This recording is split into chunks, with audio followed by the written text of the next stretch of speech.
रंग बातें करे और बातों से खुशबू आए। दोस्तों आदाब और नमस्ते। मैं रुकैया जमाल आप सबका दिल से स्वागत करती हूँ अपने YouTube चैनल रुकैया जमाल की दुनिया में। प्रस्तुत है आत्मा को छू लेने वाली एक सुंदर हिंदी कहानी आईना। देख बेटा, मेरी माँ ने मुझे पाल पोस कर बड़ा किया है, मेरे लिए दूसरों के जूठे बर्तन धोए हैं। मेरे लिए मेरी माँ से बढ़कर कोई नहीं है। तू अपनी माँ को समझाता क्यों नहीं? वो उससे बुरा बर्ताव ना करे। मुझसे सहा नहीं जाता तो इसलिए उस पर हाथ उठा देता हूँ। उस दिन रमेश फिर नशे में धुत घर लौटा था। आते ही माँ ने बहू की शिकायत कर दी थी। बिना कुछ सोचे समझे उसने रूपा की बेरहमी से पिटाई कर दी।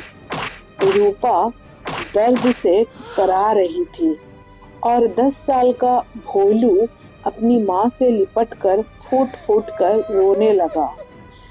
इस घर में यही हो रहा था। रूपा दूसरों के घरों में काम करके अपने परिवार का पेट पाल रही थी।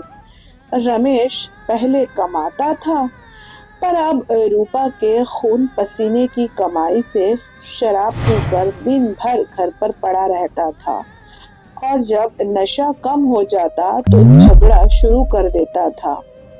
रूपा सास की भी देखभाल करती थी, पर जैसे ही पति के शराब पीने का विरोध करती, सास उल्टा उसको जिम्मेदार ठहराती और अपने बेटे के कान भर देती।